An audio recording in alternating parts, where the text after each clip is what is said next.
Sony a6600 fits quite nicely in our 200 DLM housing. So let me walk you through exactly what you need to do to put this housing together. So if we turn to the housing, let's take a look at the anatomy for just a moment. Here you can see I actually have quite a few optional accessories added to this system, and that just fits my personal shooting style. For example, I have a dual tray and handle, and not only does that provide me with stability in the water, it also provides me with two mounting points. So now I can have a left and a right strobe or a left and a right video light. In conjunction with that dual tray and handle, I also have two extensions, one for the trigger and one for the back button focus.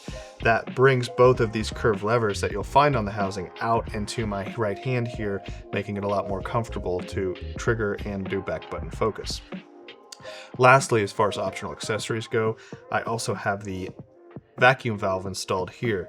This is going to let me pull a vacuum on the system, which will do two things. One is it makes sure that I didn't miss an O-ring during assembly, and two, it reinforces all the closing mechanisms of the system. So if I find myself in rough water at the surface, I know that that vacuum is actually going to be pulling all of these parts together.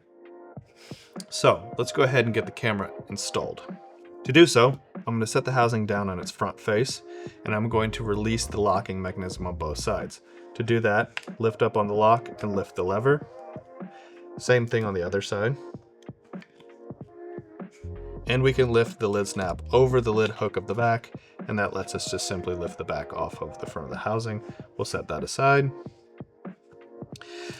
Taking a look on the inside of the housing, you'll notice that we have a manual hot shoe. This will come with the housing. Now, when I say manual hot shoe, that means that there is a ground contact and a trigger contact. So if you are triggering strobes, you will set the strobes to a manual power setting on the strobe switch itself. Also inside we have a camera mount. We'll pull that out, and featured here is a 1/4-20 screw. That of course is going to correspond to the 1/4-20 mount of your camera. So before we put that on the camera, let's go ahead and realign all the controls, make sure they're up and out of the way, and that they aren't going to provide any kind of resistance or interference when we slide the camera inside. Set that aside right now, like so. And if we look at our camera here, I have the standard 16-50 lens, which I'll be shooting.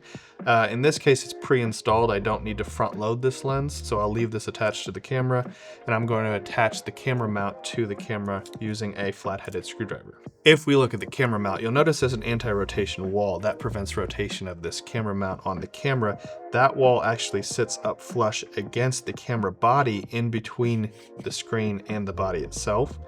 We're going to align the screw with the screw port on the camera, and then we're going to take a flat-headed screwdriver and tighten that down.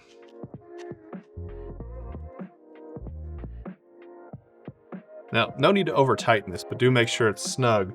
If we have any misalignment here, that's going to translate to misalignment with our controls. We want to make sure this is firmly placed on your camera. The other thing that's nice about this camera mount is that there is a 1/4-20 hole put into it, so now I can theoretically leave this on my camera indefinitely and still be able to put it on a tripod. To install the camera in the housing, all I have to do is take the manual hot shoe, slide it all the way forward into the hot shoe of the camera, make sure that my controls are out of the way, and I'm going to align the camera mount with the camera base inside the housing. In this case, I'm going to just orient that cord out of the way, and then it slides all the way down and forward there. And I'll take the opportunity now to make sure that my controls are realigned on the camera, which they are. Now, what you're going to notice here is on the top of the housing, there is a red anodized push button. That would be corresponding to movie start, stop, record. Now, if we go into the custom settings of the camera, I will go ahead and pre-customize C1 button on the camera to start, stop video.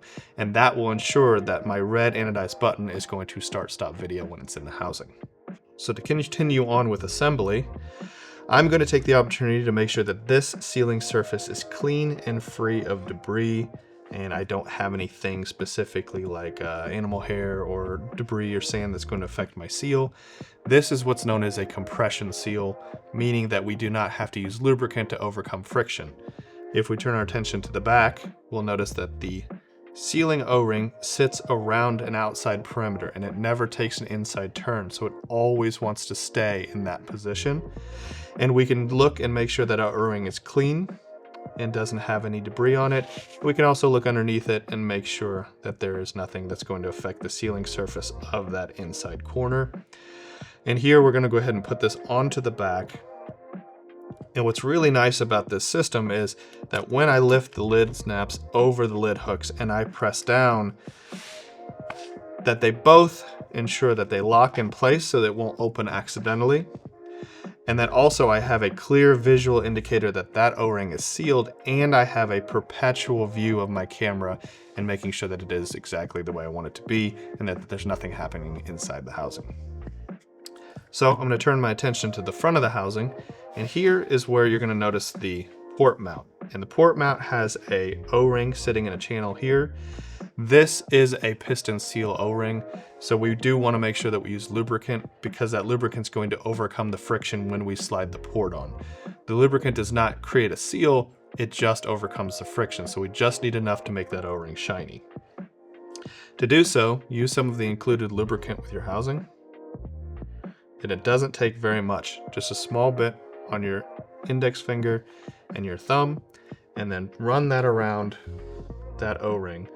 And you're gonna make sure that you're applying lubricant to the O-ring, but you're also getting a visual inspection of that O-ring, and oftentimes you can feel something on the O-ring before you can even see it. So once we applied lubricant to that O-ring, we can turn our attention here to the gear sleeve. You'll notice it has a conical shape with friction pads on the inside. This does correspond to the 16-50 lens. I'm going to drop it down. You'll notice that there is some resistance as it meets that lens, and then we simply push it down onto place, and that's going to zoom the lens. The teeth around that gear sleeve are going to correspond to the drive gear on the inside of the port. So I go ahead and I push that out so that the knob is as far out as possible. Make sure that all three of these thumb screws are backed out and not protruding to the inside. We don't want those to nick an O-ring. And we can take a little bit of that lubricant and also apply it to the sealing surface of the port itself. Again, applying lubricant while feeling for anything that might compromise the seal. Once we've checked that our thumb screws are out of the way, what I like to do is, this is the drive gear I have for zooming the lens. I prefer to have that on my left-hand side so that I can pull the trigger with my right hand. So knowing that this will be my left-hand side when I'm using the system, I'm going to position that over here. I'm going to roughly align that. And then here's where you're going to apply downward pressure until you're equally seated all the way around. Check to make sure that your drive gear drives the gear sleeve. And then I like to apply a little downward pressure while tightening each of the three thumb screws.